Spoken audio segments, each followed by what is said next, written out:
Welcome to VD91 news బులెటిన్ల ముందుగా headlines. Sarpanch ఎన్నికల వేళ కాంగ్రెస్ పార్టీలోకి భారీ చేరికలు. వేములవాడ అర్బన్ మండలంలో అగ్రహారంగుట్టలో మాజీ నక్సలైట్ దారుణ హత్య. ఓటర్లు స్వేచ్ఛగా ఓటు హక్కును వినియోగించుకోవాలి.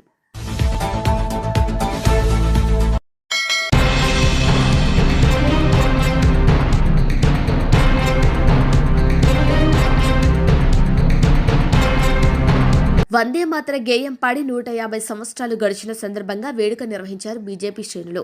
స్వాతంత్ర ఉద్యమంలో ఈ గేయం జాతిని జాగృతపరిచిందన్నారు నాయకులు.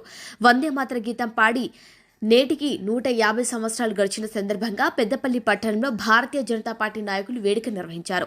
వేలాది మంది విద్యార్థులు జాతీయ జెండాలు పట్టుకుని భారీ ఊరేగింపు నిర్వహించారు. జెండా కూడలిలో సామూహిక వందే మాతర గీతాలాపన చేశారు. ఈ కార్యక్రమంలో పట్టణంలోని వందలాది మంది బీజేపీ నాయకులతో పాటు పాఠశాల విద్యార్థులు పాల్గొన్నారు. ఈ సందర్భంగా భారతీయ జనతా పార్టీ నాయకులు మాట్లాడుతూ స్వాతంత్ర ఉద్యమంలో ఈ గీతం జాతిని జాగృత పరిచిందని పేర్కొన్నారు. దేశభక్తి భావాలను జాతి స్ఫూర్తిగా పునాదిగా ఈ గీతం నిలిచిందన్నారు. ఇంతటి మహోన్నత వందే మాతర గీతం నేటి యువతకు స్ఫూర్తిగా నిలవాలని వారు పేర్కొన్నారు. దేశమంతటా ఈ కార్యక్రమాలు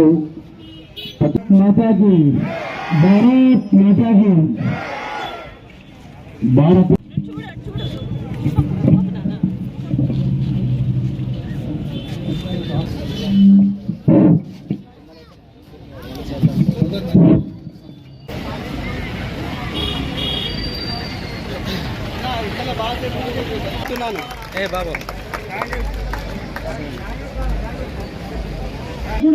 ఈ దేశం ఒక్కటిగా ఉండద్దు అని కోరుకునేటువంటి శక్తులన్నీ కూడా కాంగ్రెస్ పార్టీ 1935 జిహెచ్ఎంసీ ఎన్నికలు ఏవైతున్నాయో జిహెచ్ఎంసీ ఎన్నికల్లో ఎంఐఎం పార్టీ దీనికి వర్కింగ్ కమిటీ మీటింగ్ లో ఈ వందే మాతరంలో హిందుత్వం దేవతలకు సంబంధించిన కావచ్చు, క్రైస్తవులు కావచ్చు, హిందువులు కావచ్చు, దేశం కోసం పోరాటం చేసినటువంటి కాంగ్రెస్ వాళ్ళు కావచ్చు, టీఆర్ఎస్ వాళ్ళు కావచ్చు, టెర్రరిస్టు సంస్థలు కావచ్చు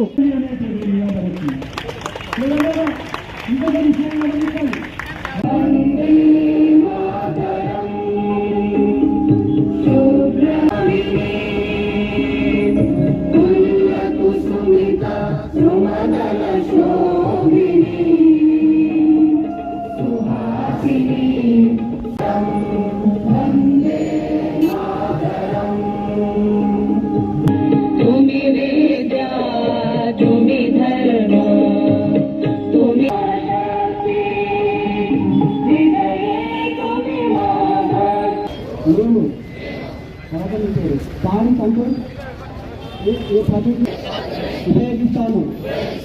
ఎగుమతి చేసుకున్నా గ్రామాలకు రైతులకు గీతాన్ని రచించి నేటికి 150 సంవత్సరాలైనటువంటి సందర్భంగా భారత ప్రభుత్వం ప్రధానమంత్రి శ్రీ నరేంద్ర మోడీ గారి నాయకత్వంలో ఇది ఒక మంత్రంగా ఆ రోజు స్వతంత్ర పోరాటంలో వందే మాతరం పనిచేసింది. కాబట్టి ఈ దేశాన్ని ఐక్యంగా ఉంచేటువంటి ఏకైక నినాదం స్వతంత్రం ముందు స్వతంత్రం తర్వాత కేవలం ఈ దేశంలో వందే మాతరం ఒకటే. కాబట్టి రాబో రోజుల్లో కూడా దేశం అన్ని వర్గాల ప్రజలు, అన్ని రాష్ట్రాల ప్రజలు అందరూ కూడా జాతీయవాదంతో ఐక్యంగా ఉండాలన్నా, మన సంస్కృతి కానీ మన భూమి కానీ ఈ దేశం పట్ల ప్రేమ ఉండాలన్నా ఈ యొక్క గీతం ఏదైతే ఉందో ఇది ఒక మంత్రం. కాబట్టి ఈ యొక్క మంత్రం ఏదైతే ఉందో రాబో రోజుల్లో కూడా ఈ దేశాన్ని ముందుకు తీసుకుపోవడంలో మంత్రం మాదిరిగానే ఉపయోగపడాలనేటువంటి ఉద్దేశంతో దేశం మొత్తం మీద భారత ప్రభుత్వం పెద్ద ఎత్తున ఈ 150 సంవత్సరాల ఉత్సవాలను ఘనంగా నిర్వహిస్తుంది. అందులో భాగంగానే భారతీయ జనతా పార్టీ కూడా దేశం మొత్తం మీద వివిధ కార్యక్రమాలను నిర్వహించి ముఖ్యంగా విద్యార్థులు నేటి విద్యార్థి రేపటి పౌరుడు అని చెప్పేసి మనం ఏమైతే అనుకుంటామో, ఈ రోజు ఉన్నటువంటి ఒక విద్యార్థి రేపు ఒక సైంటిస్ట్ కావచ్చు, ఒక నరేంద్ర మోడీ కావచ్చు, లేకపోతే ఒక అబ్దుల్ కలాం కావచ్చు, ఒక భగత్ సింగ్ కావచ్చు. దేశం కోసం ఏదైనా చేసేవాళ్ళు రేపు రాబో రోజుల్లో విద్యార్థులే. కాబట్టి వాళ్ళు మొక్కై వంగంది మానవ వంగది. కాబట్టి మొక్క దశలోనే దేశభక్తి, మన యొక్క సంస్కృతి, ఈ దేశం పట్ల ప్రేమ, ఇవన్నిటిని కూడా కలిగించాలి అని అంటే వాళ్లకు ఒక దగ్గర అసెంబ్లీ చేసి సమీకరణ చేసి ఒక దగ్గర వందే మాతర గీతాన్ని సామూహికంగా ఆలాపించాలి అని చెప్పేసి బీజేపీ ఈ కార్యక్రమాన్ని చేపట్టడం జరిగింది. దానిలో మరి ఈరోజు ఆ యొక్క దీనికి జిల్లా కమిటీకి సంబంధించినటువంటి కన్వీనర్ కొమ్మల మహేష్ గారు, జాయింట్ కన్వీనర్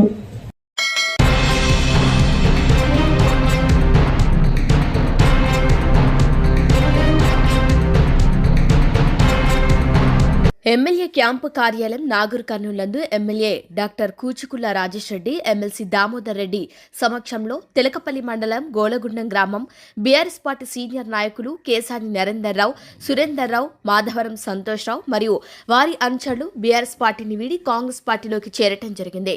వారికి ఎమ్మెల్యే మరియు ఎమ్మెల్సీ పార్టీ కండువాలు కప్పి పార్టీలోకి ఆహ్వానించారు. ఈ కార్యక్రమంలో మండల కాంగ్రెస్ పార్టీ నాయకులు పాల్గొనడం జరిగింది.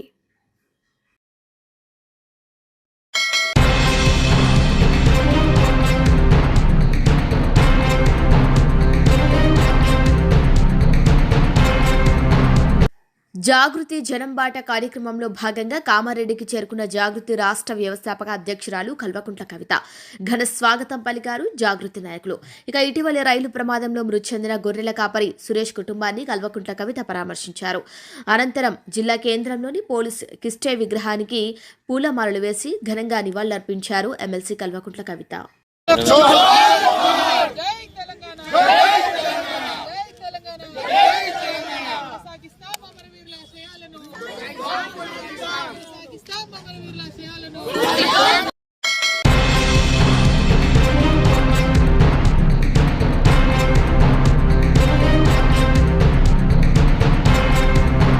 గ్రామ పంచాయతీ ఎన్నికలకు సంబంధించి 3 విడతల్లో జరగనున్న పోలింగ్లో ప్రతి ఓటర్ పాలు పంచుకొని స్వేచ్ఛగా తమ ఓటు హక్కును వినియోగించుకోవాలని నిజామాబాద్ జిల్లా ఎన్నికల అధికారి కలెక్టర్ టి వినయ్ కృష్ణారెడ్డి పిలుపునిచ్చారు.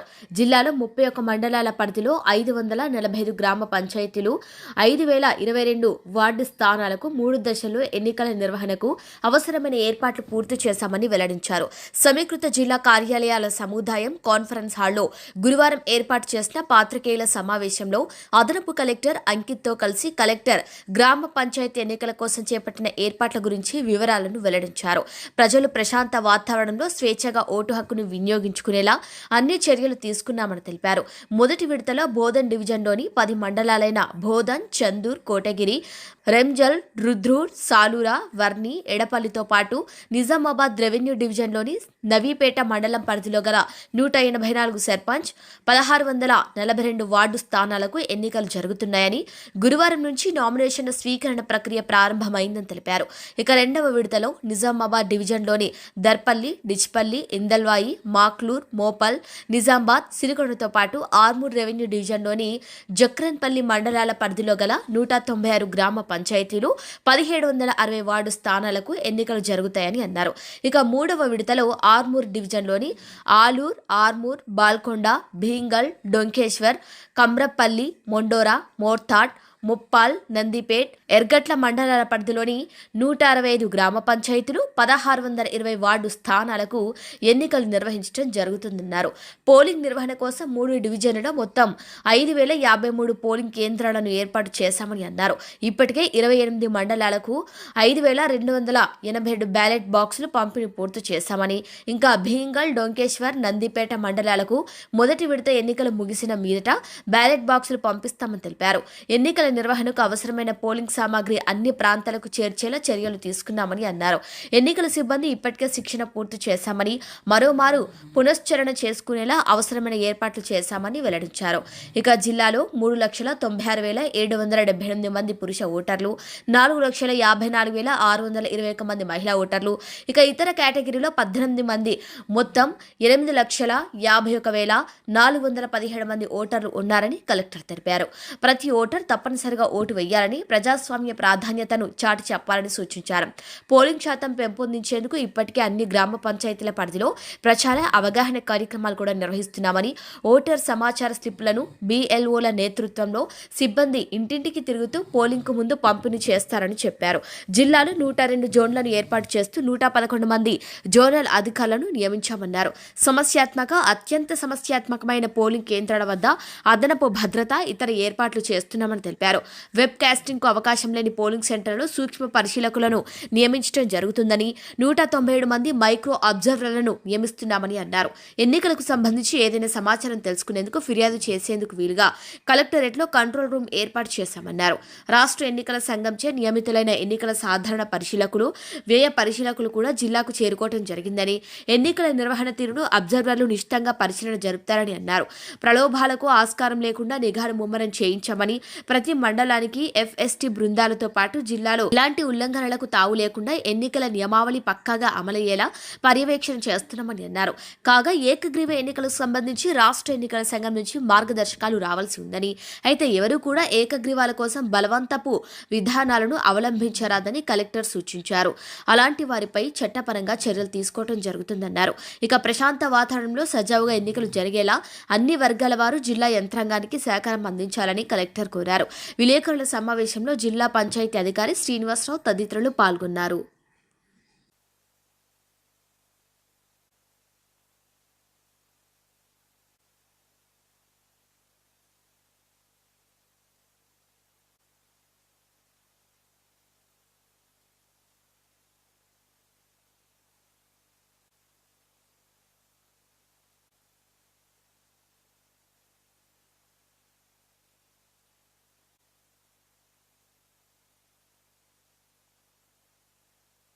ఎలక్షన్ కమిషన్ నుండి షెడ్యూల్ రిలీజ్ చేశారు. గ్రామ పంచాయతీ ఎలక్షన్స్కి సంబంధించి జీపీస్ ఉన్నాయి 31 మండల్స్ లోపల. సో 2 మండల్స్ అర్బన్ కాబట్టి 31 మండల్స్, బ్యాలెన్స్ 31 లోపల 3 ఫేజుల లోపల ఎలక్షన్ జరుగుతాయి. సో ఫస్ట్ ఫేజ్ లోపల 11 మండల్స్ ఉన్నాయి. RDO Bodhan plus Navipet. Second phase లోపల RDO నిజామాబాద్ జ్యూరిడిక్షన్లోని రూరల్ మండలాలు ప్లస్ జాక్రన్పల్లి ఉంది. థర్డ్ ఫేజ్ లోపల Armoor sub division, revenue sub division మూడో ఫేజ్ లోపల ఎలక్షన్ జరుగుతుంది. సో ఈ 3 ఫేజులు అనేది మనం ఎందుకు సెపరేట్ చేసుకున్నామని అంటే స్టాఫ్ గురించి కన్వీనియంట్గా ఉంటుంది.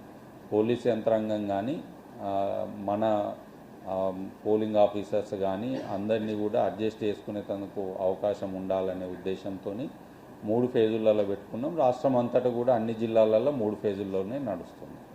సో దానికి సంబంధించి మొత్తం ఒక్కొక్క ఫేజ్ వైజు నామినేషన్స్ నుండి కౌంటింగ్ దాకా షెడ్యూల్ మీకు కాపీ ఒకటి అందజేశాము. ఎవరికైనా రాకుంటే ఇప్పుడైనా సరే మీరు వెళ్ళే లోపల మళ్ళీ ఒక కాపీ ఇస్తాం. సో వీటికి సంబంధించి లాస్ట్ టైమే ఫుల్ ఫ్లెడ్జ్డ్గా మేము ప్రిపేర్ అయ్యాము. సో కాబట్టి ప్రిపేర్నెస్ లోపల ఇష్యూస్ ఏం లేవు. పోలింగ్ స్టాఫ్ని కానీ రిటర్నింగ్ ఆఫీసర్స్ని కానీ అందరినీ మనము ముందుగానే ఐడెంటిఫై చేసుకొని వాళ్ళకి ట్రైనింగ్ కంప్లీట్ చేశాము. ఇప్పుడు మళ్ళీ ఒకసారి రిఫ్రెషర్ ట్రైనింగ్ లాగా ఇస్తున్నాం. సో ఆల్రెడీ మనకి ఈరోజు నామినేషన్ స్టార్ట్ అయినాయి కాబట్టి జనరల్ అబ్జర్వర్ గారు, ఎక్స్పెండిచర్ అబ్జర్వర్ ఇద్దరు కూడా ఆల్రెడీ రిపోర్ట్ చేశారు. వాళ్ళు కూడా ఫీల్డ్లో నామినేషన్స్ అన్నీ ప్రాసెస్ని చూస్తూ ఉన్నారు. సో అబ్జర్వర్స్ ప్రజెన్స్ లోపల అన్నీ కూడా పీస్ఫుల్గా మేము కండక్ట్ చేస్తాము. సో ఎక్కడైనా ఇష్యూస్ ఉంటే పోలీసు వాళ్ళతో కూడా మేము ఐడెంటిఫై చేసుకుంటున్నాము. సో ఎక్కడైనా critical polling stations, sensitive polling stations police వాళ్ళు ఇంకా ఇవాళ ఫైనల్గా ఇస్తారు. ఇచ్చిన వాటి అన్నిటి లోపల కూడా ఏదరు వెబ్కాస్టింగ్ కానీ మైక్రో అబ్జర్వర్ కానీ పెడతాం. మనకి ఇప్పటికే 197 మంది మైక్రో అబ్జర్వర్స్ని ఐడెంటిఫై చేసుకున్నాము. బట్ ఈ 197ని 3 ఫేజులల్లో డిప్లాయ్ చేస్తాం. ఎక్కడైతే వెబ్కాస్టింగ్ లేదో అక్కడ మైక్రో అబ్జర్వర్ని పెడతాం. సో అలా పెట్టి ఏదో ఒకటి క్రిటికల్ పోలింగ్ స్టేషన్స్ లోపల ఉండేటట్టు మేము ఎన్ష్యూర్ చేస్తాం. కంట్రోల్ రూమ్ కూడా మనకి ఇక్కడనే కలెక్టరేట్లో ఉంటుంది. మీడియాకి సంబంధించింది కూడా నేను మాట్లాడిన తర్వాత మీతో డిస్కస్ చేసి మీడియా సెంటర్ ఒకటి ఎక్కడ పెడదామనేది పెట్టేసేసి మీకు ఇన్ఫర్మేషన్ కంటిన్యూస్గా election related information media centre ద్వారా వచ్చేటట్టు చేస్తాం. సో యాజ్ ఆఫ్ నౌ మనకి ప్రశాంతంగా నామినేషన్ జరుగుతున్నాయి. మెన్ను మిషనరీ ఎవ్రీథింగ్ రెడీగా ఉన్నాయి. మనకు బ్యాలెట్ పేపర్లు ప్రీ ప్రింటెడే, ఆల్రెడీ మేము ప్రింట్ చేసుకున్నాం, సింబల్తోనే ఉంటాయి కాబట్టి బ్యాలెట్ పేపర్స్ ఉన్నాయి. బ్యాలెట్ బాక్సెస్ సఫిషియెంట్గా ఉన్నాయి. 3 ఫేజులు కాబట్టి ఇంకా అసలు ఇష్యూ లేదు. సో అన్ని రకాలుగా కూడా మేము ఎలక్షన్స్కి సిద్ధంగా ఉన్నాం, పీస్ఫుల్గా జరిపేందుకు ఉన్నాము. నిన్న పోలీస్తో కూడా మేము కోఆర్డినేషన్ మీటింగ్ పెట్టుకున్నాము, ఇష్యూస్ డిస్కస్ చేస్తున్నాం. మేము ఫీల్డ్లో కూడా వన్స్ నామినేషన్స్ అవుతూ ఉంటే పోలీస్ సైడ్ నుండి సీనియర్ ఆఫీసర్స్, రెవెన్యూ సైడ్ నుండి కూడా సీనియర్ ఆఫీసర్స్ ఫీల్డ్లో తిరుగుతూ ఉంటారు. ఇవాళ నేను నామినేషన్ సెంటర్స్ ఆల్మోస్ట్ 3 మండలాలు చూశాను. ఏసీఎల్బీ గారు ఒక 3 మండలాలు చూశారు, సబ్ కలెక్టర్ గారు 5 మండలాలు. ఆల్మోస్ట్ ఆఫీసర్స్ అంతా కోఆర్డినేట్ చేసుకొని సీనియర్ ఆఫీసర్స్ ఎవరో ఒకళ్ళు రోజు ఒక మండలికి వెళ్ళేటట్టు మేము ప్లాన్ చేసుకుంటున్నాం. సో ప్రిపేర్నెస్ ఉండడంతో పాటు సూపర్విజన్ కూడా చేసుకుంటూ ఇష్యూస్ లేకుండా చూసుకుంటున్నాము. రెగ్యులర్గా రిపోర్ట్స్ కమిషన్కి పంపిస్తాము. ఈరోజు 5 o'clock నుండి స్టార్ట్ అవుతాయి రిపోర్ట్స్ అనేది. ఆ రిపోర్ట్స్ అన్నీ కూడా నామినేషన్స్ ఎన్ని వచ్చినాయి, ఏముంది అనేది కూడా అన్ని ఇష్యూస్ ఫేజ్ వైజ్ మీకు మీడియా సెల్ ద్వారా మీ అందరికి కూడా తెలియజేస్తాం. Okay, thank you.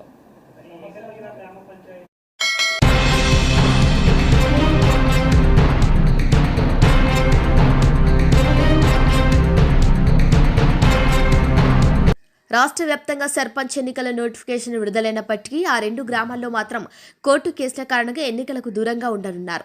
Court case కారణంగా 2 సర్పంచ్లు ఉన్నాయి. 16 వార్డు మెంబర్ల ఎన్నికలను నిలిపివేశారు అధికారులు. కరీంనగర్ జిల్లా సైదాపూర్ మండలంలో మొత్తం 29 గ్రామ పంచాయతీలు ఉన్నాయి. ఎన్నికల షెడ్యూల్ ప్రకారం ఈ మండలంలో 3వ విడత డిసెంబర్ 17వ తేదీ ఎన్నికలు జరగాల్సి ఉంది. గతంలో రామచంద్రపూర్, కూర్మపల్లి గ్రామాలు రామచంద్రపూర్ గ్రామ పంచాయతీ పరిధిలో ఉండగా 2 గ్రామాలను వేర్వేరు గ్రామ పంచాయతీలుగా చేస్తూ గత ప్రభుత్వం ఉత్తర్వులు జారీ చేసింది. 2 గ్రామాలకు కలిపి 541 పురుషులు, 524 మహిళలు, మొత్తం కలిపి 1065 మంది ఓటర్లున్నారు. అయితే కూర్మపల్లి గ్రామ పంచాయతీ కొంతమంది కోర్టును ఆశ్రయించగా కోర్టు స్టే విధించిందని, అందుకే ఆ 2 గ్రామాలు మినహా మిగతా 27 గ్రామాలకు ఎన్నికలు నిర్వహిస్తామని అధికారులు అంటున్నారు. సైదాపూర్ మండలం, వెంకపల్లి సైదాపూర్ మండలంలో 29 గ్రామ పంచాయతీలకు గాను 2025 రెండవ సాధారణ ఎన్నికలు గ్రామ పంచాయతీలకు నిర్వహించబోతున్నాం. ఇందులో 29 గ్రామ పంచాయతీలు ఉన్నవి. దాంట్లో కోర్టు కేసు కారణంగా 2 గ్రామ పంచాయతీలు, అవి రామచంద్రాపూర్ మరియు కురుమపల్లి గ్రామ పంచాయతీలను కోర్టు కేసు ఉన్నందున మినహాయించి మిగతా 27 గ్రామ పంచాయతీలకు ఎన్నికలు నిర్వహించడం జరుగుతుంది. మన మండలంలో 29 గ్రామాలకు రిజర్వేషన్ కాబడినవి, కానీ 27 గ్రామాలే నిర్వహిస్తున్నాం. దీంట్లో 238 వార్డ్స్ మనం ఎన్నికలు నిర్వహించబోతున్నాం. అలాగే 27 సర్పంచ్ స్థానాలకు ఎన్నికలు నిర్వహించబోతున్నాం.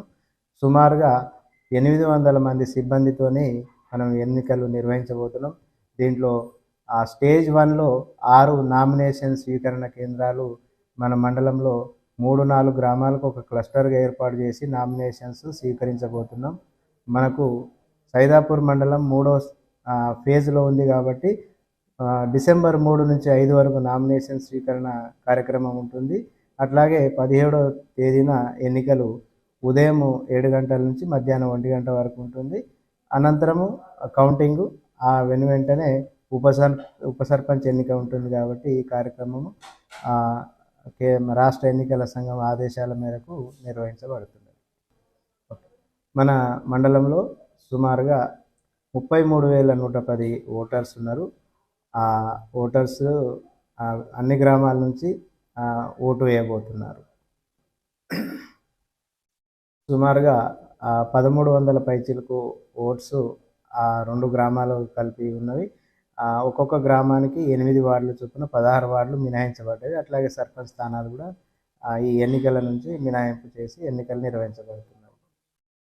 2018 ఎన్నికల్లో రామచంద్రాపూర్ ఉమ్మడిగా ఉన్నప్పుడు ఎన్నికలు నిర్వహించబడినవి. ఆ తర్వాత పదవీ కాలం అనంతరం కురుమపల్లి, రామచంద్రాపూర్ సపరేట్ గ్రామాలుగా విడిపోవడం జరిగింది.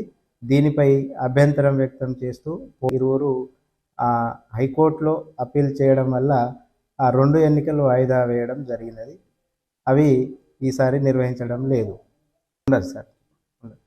ఈ కోర్టు కేసు కారణంగా వాయిదా పడిన రామచంద్రాపూర్ మరియు కురుమపల్లి గ్రామాల 2 గ్రామాలకు ఎన్నికలు నిర్వహించబడవు కాబట్టి అట్టి గ్రామ ఓటర్సు ఓటు వేసే అవకాశం లేదు.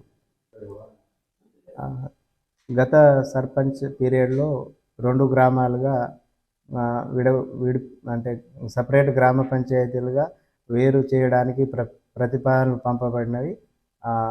ఆగస్టు 2024లో ప్రభుత్వం గెజెట్ జారీ చేసింది. అనంతరం ఈ కోర్టు కేసు కారణంగా ఆ 2 గ్రామాల ఎన్నికలు వాయిదా పడినవి.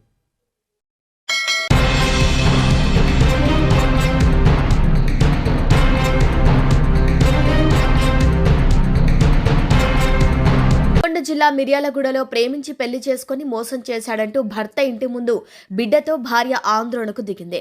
పట్టణంలోని బంగారుగడ్డకు చెందిన భాస్కర్ సాయిదీప్ అనే యువకుడు నల్గొండ జిల్లా చర్లపల్లి గ్రామానికి చెందిన సౌందర్యని 5 సంవత్సరాల క్రితం ప్రేమ వివాహం చేసుకున్నాడు. కొద్ది కాలం క్రితం తన భర్త వేరే మహిళతో సన్నిహితంగా ఉంటున్నాడని ప్రశ్నించినప్పటి నుంచి తనను మానసికంగా వేధింపులకు గురి చేసేవాడని, తనకు చెప్పకుండా ఇంటి నుంచి వెళ్లిపోయాడని సౌందర్య తెలిపింది. 2 నెలల నుంచి తన భర్త కనిపించడం లేదని ఆరా తీస్తే తనను వదిలించుకునేందుకు భర్త వారి కుటుంబ సభ్యులు ప్రయత్నిస్తున్నారని బాధితురాలు ఆవేదన వ్యక్తం చేస్తుంది. తనకు ఎలాగైనా న్యాయం చేయాలంటూ బాధితురాలు పోలీసులను వేడుకుంటుంది. పల్లవికి న్యాయం చేయాలని ప్రజా సంఘాలు మద్దతు తెలిపాయి.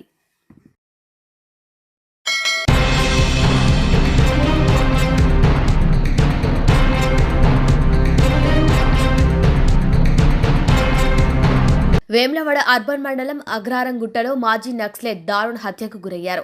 పూర్తి వివరాల్లోకి వెళ్తే తంగళ్లపల్లి గండి లచ్చాపేటకు చెందిన బెల్లెపు సిద్దయ్య అలియాస్ నర్సయ్య అనే మాజీ నక్సలైట్ నర్సయ్యను హత్య చేసి జగిత్యాల పోలీసులకు లొంగిపోయాడు సంతోష్.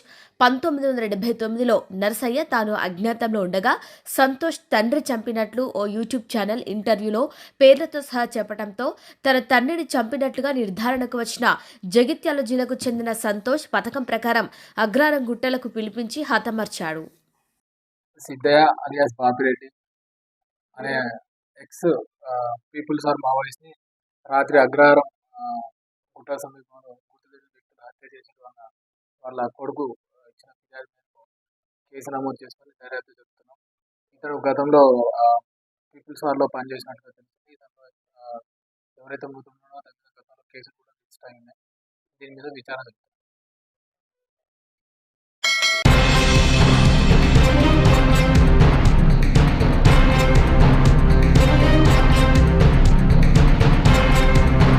బులెటిన్ ముగించే ముందు హెడ్లైన్స్ మరొకసారి.